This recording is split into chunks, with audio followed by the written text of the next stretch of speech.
Hello there, it's me again, Julie. So now I'm gonna show you how I do posting to general ledger and the preparation of trial balance using Excel spreadsheet. So here, as you can see on my screen, I have prepared here a sample of our general ledger, and it is in a T-account format. That is divided into two accounts, into two sides rather, the debit and the credit side. So as you can see here, we have here the different account titles from cash account down to income summary, and it is came from the chart of accounts of our business, which is Reyes Salon and Spa, with its corresponding account codes. So here there different account codes, and also we have here the date and the description, both in the debit and the credit side. So as a bookkeeper, for us to post to the general ledger, we have to first identify the beginning balance of our business. So in our case, we will going to refer here in our post closing trial balance dated July 31, 2021. This is the last accounting cycle period of the business. And we have here the different account titles from cash down to owner's equity, their corresponding account codes, and their corresponding beginning balances. So now we will going to post here the beginning balances of each account.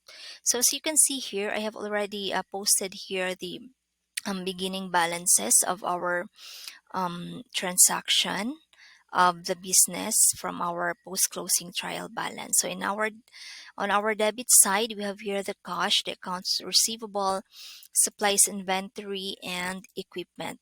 So we have here on our cash the amount of 775 on the debit side, the accounts receivable amounting to 3,320, the supplies inventory amounting to 900, and the equipment amounting to 10,000. So on our credit side, we have here the accounts payable, the unearned revenue, and also our owner's equity. So we will just do the same. We will input, or we will post the beginning balances. So we have here in our accounts payable the date, the description, beginning balance, and the amount on the credit side. So on our accounts payable, we have the amount of 4,500. On our unearned revenue, we have 800, and on our capital, we have 16,670. So there you go. We have already posted all the beginning balances of our business for the last cycle period. And now we will now going to post the transaction from our general journal that we have already made. So these are the transactions that we will going to post to our general ledger. So first, we have here the um, first transaction dated August 5. We have the account titles of cash and accounts receivable. For our cash, we have the debit amounting of 550, and the same with our credit 550. So for our cash, we will just going to input it here on our cash account side. So let us input here the date, which is August 5, and of course the description. So as a bookkeeper, we have to bear in mind that in posting to the cash account in our ledger, we have to really um, really input the description. But on the other accounts, account titles, it is up for us whether to put a description or not. But on our cash account, it is very important to input a description, since this will serve as our basis in the preparation of our statement of cash flow. Okay, so here in our case, the first transaction, so we will going to identify what was happened in this transaction. So it says here that the business received a payment from the customer. So that means that they had a collection on this day. So we're just going to input here the word collection. So next we'll just copy the amount to our debit side. So there you go. We have now the um, amount of our cash collection on our debit side. So on our next account title is the account receivable on the credit side, with the same amount. So we have here the accounts receivable on the credit side. We'll just input here the date. Next, we will just copy the amount. Okay, so we're done for our next for our first transaction. So on to our next transaction dated August 10. The account titles are accounts receivable and service revenue. So accounts receivable on the debit side. So let's put it here on the debit side. The date, we have August 10. Next, we will just copy the amount, 7,300. Next, our service revenue. We'll just find the service revenue on our credit. So the date. Next, we will just also copy the amount. Okay. So next transaction dated August 15. So we have here the seller's expense and cash. So the seller's expense on our debit side, seller's expense. So August 15, the date, the debit side, copy the amount. So next we have the cash on the credit side. So let's find the cash account. On the credit side, we have the date and the amount. Same, 1/8. So since this is a cash account recording, so we're just going to identify what was really happened in this transaction. So it says here, the record payment of salaries. So it is a salary payment. So we're just going to input here the word salaries. Okay. So next transaction dated August 16, we have the unearned revenue on the debit side and service revenue on the credit side. So on to our general ledger, unearned revenue on the debit. So dated 16, unearned revenue. All right. So next, we have the service revenue on the credit side. So let's find the service revenue on the credit side dated August 16.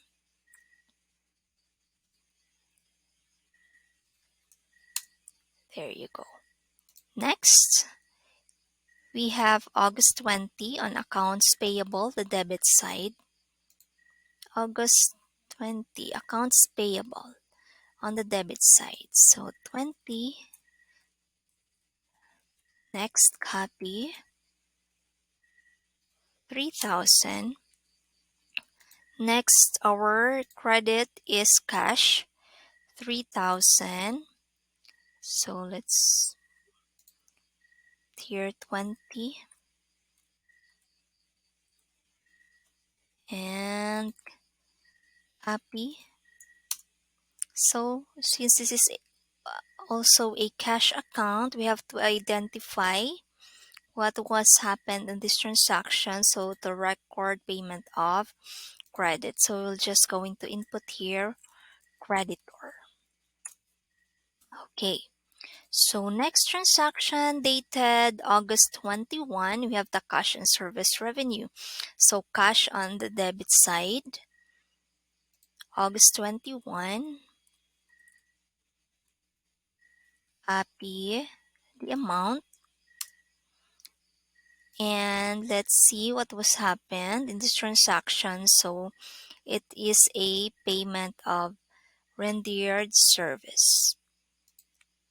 So let's just input here payment, or let's say service payment. Okay. Next, we have here the service revenue on our credit side. So let's look for the service revenue on credit side. So dated 21, happy 500. Okay. So next, we have the date, um,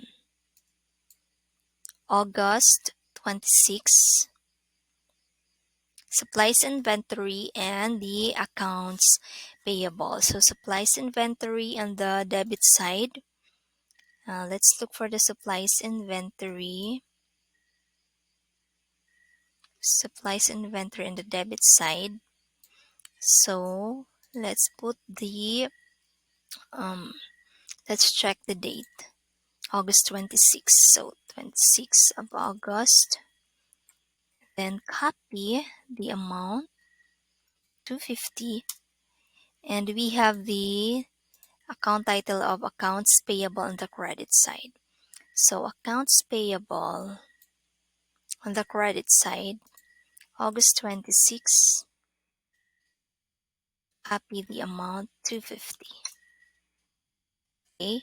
So next transaction, August 29, drawings on the debit and cash on the credit. So on to our ledger, the drawings to debit, so August 26.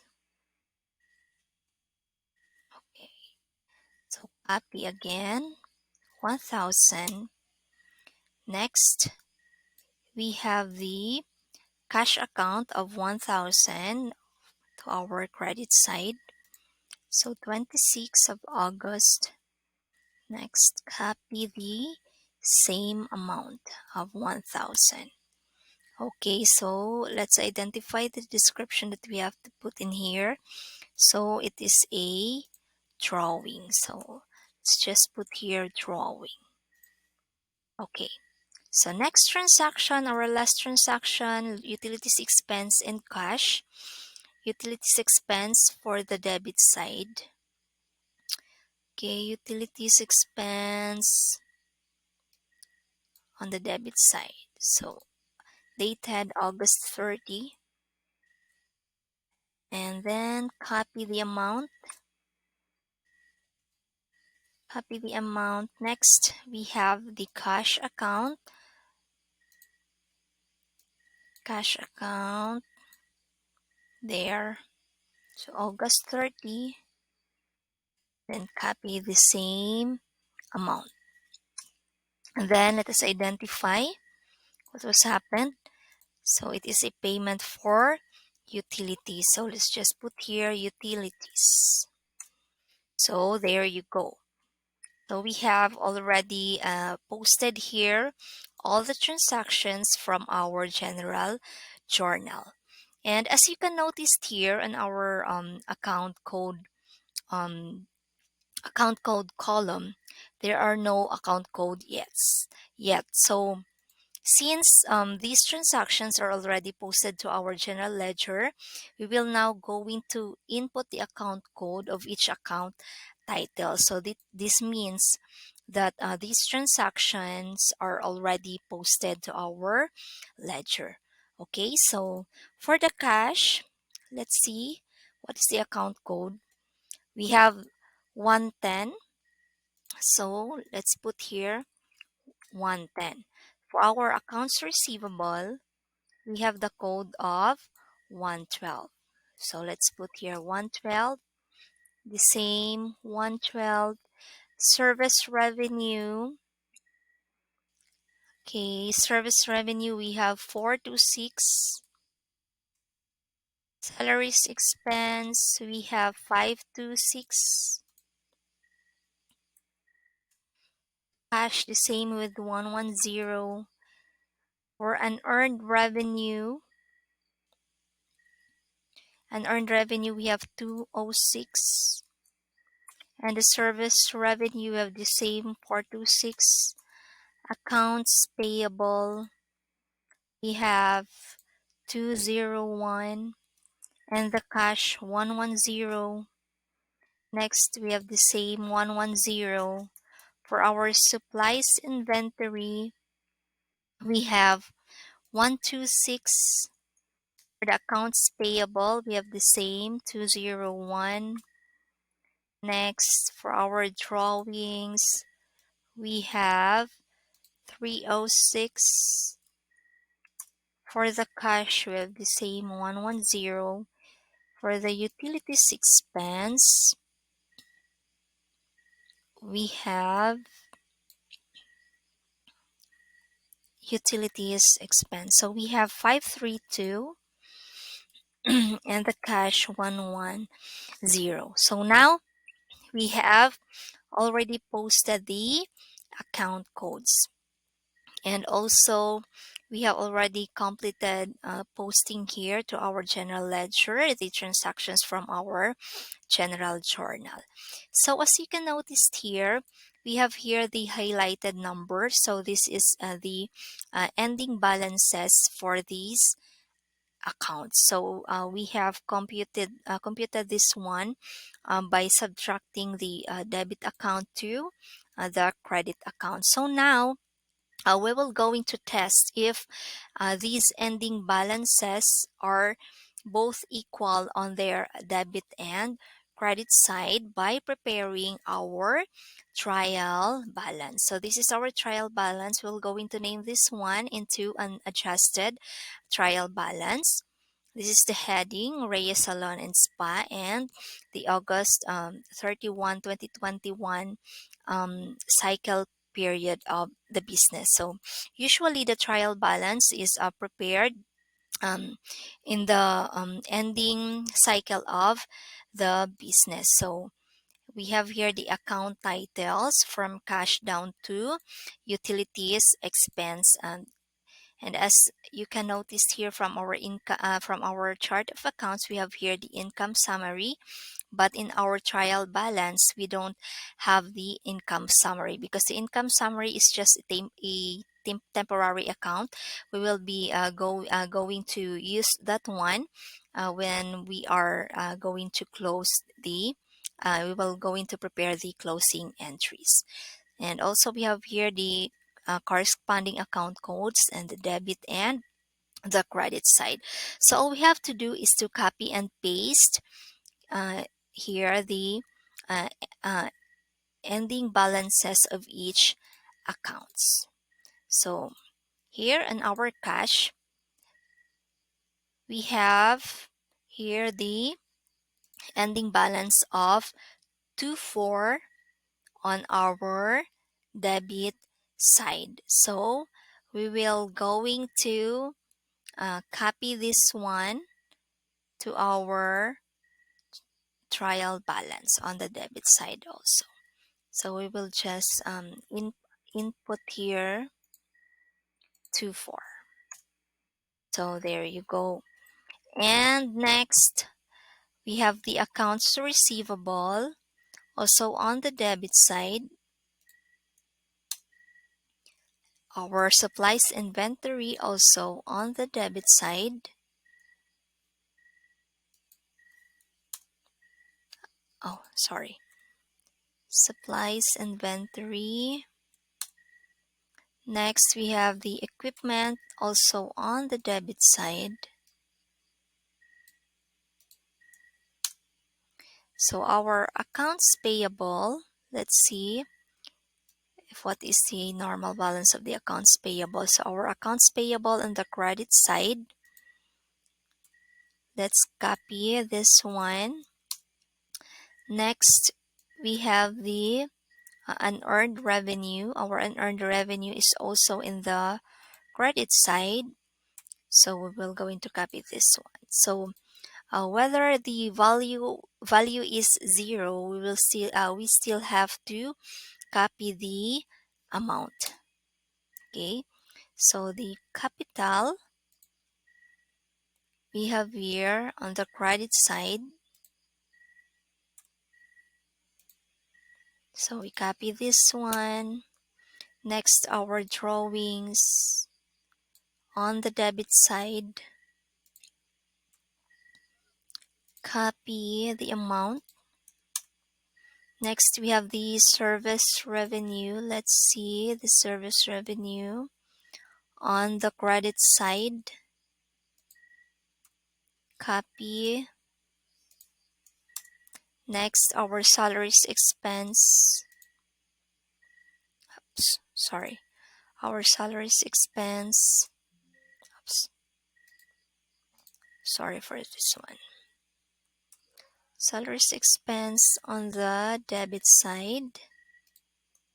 Next, for our utilities expense, also on the debit side. There you go. So as you can see here in our trial balance, we have the same amount on both debit and credit side. So this means that we have accurately recorded or posted all our transactions to our general ledger. So just in case these amounts are not equal in both sides, so all you have to do is to verify your recordings from the general ledger and look for any discrepancies that you have recorded, or after you have looked for the record and still the amount are not yet balanced, then you will just have to go to our general journal where we have first started. So it is very important that in recording or doing the trial balance, you have to really make sure that both the amount of the debit and credit are both equal. So that is how important the records are to be balanced as a bookkeeper. So that's all. Thank you for watching.